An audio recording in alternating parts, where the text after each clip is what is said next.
Top quality और consistent performance के लिए सिर्फ सिल्वर पंप नाम याद रखना। तीसरे राउंड के बाद अरविंद केजरीवाल तीसरे राउंड के बाद 343 वोट से आगे चल रहे हैं। सापरा जी, आप बहुत सारे फैक्टर्स हैं, मंथन होता रहेगा, लेकिन मैं एक सिल्वर लाइनिंग आपसे यहां पर जानना चाहता हूं और मैं थोड़ा सा सिनिसिज्म से यह सवाल पूछ रहा हूं। अगर आम आदमी पार्टी का झुग्गी का वोट बैंक ट्रांसलेट कर रहा है बीजेपी में, अगर आम आदमी पार्टी मुस्लिम वोट बैंक को पूरी तरह पीछे होने के बाद भी कंसोलिडेट सीट को नहीं कर पा रही है, तो क्या कांग्रेस के लिए आने वाले समय में एक रिसर्जेंस का होप दिखाई देता है कि आम आदमी पार्टी का रिजेक्शन एक कांग्रेस का एक्सेप्टेंस हो सकता है in the times to come? देखिए, निश्चित रूप से रिसर्जेंस तो करना ही है और करना ही पड़ेगा, उसके लिए स्ट्रेटजी बनानी पड़ेगी। अब आने वाले समय के अंदर जब ये नतीजे पूरे आ जाएं, उसके बाद में एक आत्मनिरीक्षण होगा, निश्चित रूप से कॉन्स्टिट्यूएंसी वाइज भी होगा और पूरी दिल्ली शहर का भी, लेकिन साबरा जी, आई एम सॉरी, आपने बोला आने वाले समय में, प्लीज पार्डन मी, मैं आपको बीच में रोक रहा हूं, लेकिन एक ट्रेंड देखिए सर, आप हरियाणा, महाराष्ट्र और दिल्ली, जो कांग्रेस एक बहुत अच्छे तरीके से लोकसभा में फाइट देकर आई, वो एकाएक पीछे चलती चली जा रही है। क्या हो रहा है ये? और सापरा जी, इसमें अगर मैं एक और सप्लीमेंट्री सवाल जोड़ दूं, वो ये कि सर, हमने अभी कुछ देर पहले एक तस्वीर देखी। दिल्ली कांग्रेस मुख्यालय के दफ्तर पर ताला लगा हुआ है, यानी दरवाजा खोलकर बैठने के लिए भी कोई नहीं है। भले ही आपका कुछ भी प्रदर्शन हो, आपके उम्मीदवार मैदान में थे, तो दरवाजा खोलकर कोई बैठने के लिए भी राजी नहीं है। बीजेपी के लिए कहा जा रहा था कि वो जब हारती है तब भी मैदान में मौजूद रहती है और जीतने के लिए संघर्ष करती है। क्या ये आपका एक बहुत बड़ा नेगेटिव फैक्टर है या इस पर आपको मंथन करने की जरूरत है? नहीं, देखिए, मैं आपको यही बताना चाहता हूं कि कांग्रेस पार्टी को लार्जली मंथन करना पड़ेगा और कर रहे हैं हम लोग, लेकिन उसकी स्ट्रेटजी समय समय अनुसार बदलती है।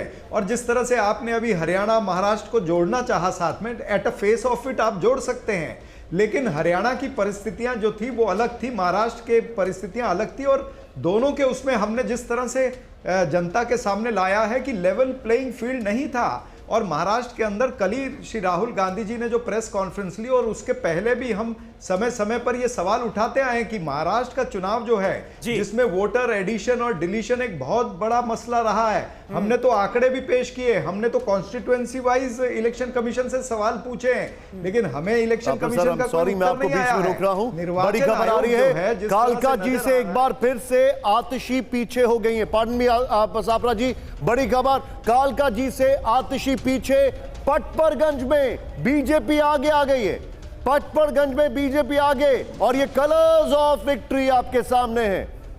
बिल्कुल, और निशांत, यहां पर खास बात यह है कि 6 सीटों पर आम आदमी पार्टी के कैंडिडेट 1000 वोट से पीछे हैं। तो क्या कोई बड़ा फेरबदल अभी भी मुमकिन है? जावेद साहब, आप इसे कैसे देखते हैं? मतलब 6 सीटें ऐसी हैं जहां पर 1000 वोटों का ही डिफरेंस है, 1000 वोटों से आम आदमी पार्टी के कैंडिडेट्स पीछे हैं। मतलब 28 में अगर वो 6 जोड़ दिए जाएं तो आम आदमी पार्टी का अच्छा खासा नंबर हो जाता है। और एक और अहम खबर हमारे पास आ रही है, केजरीवाल 343 वोट से आगे चल रहे हैं। नई दिल्ली सीट का ये जो ताजा रुझान है वो भी हम आपको दिखा रहे हैं। रमेश बिदूड़ी कालका जी से 1342 वोट से आगे हो गए हैं, यहां पर आतिशी पीछे हो गई है। मनीष सिसोदिया 1300 से ज्यादा वोटों से पीछे हो गए हैं। लेकिन जावेद साहब, मेरे सवाल का जवाब, ये 6 सीटें जो हैं, क्या कोई बड़ा फेरबदल इनके जरिए मुमकिन है जहां पर जो वोटों का अंतर है वो 1000 से भी कम है? इसको रूल आउट नहीं किया जा सकता। 1000 वोट कोई बहुत ज्यादा नहीं होता, और अभी ये कौन सा राउंड है? चौथा राउंड है शायद, और उतने ही राउंड और बाकी, तो ऐसा हो सकता है। यहाँ पे मुझे देखना ही होगा कि कांग्रेस को कितने वोट मिले हैं, that could be the difference. लेकिन केजरीवाल को संदीप दीक्षित के कैंडिडेट से फायदा हो रहा है।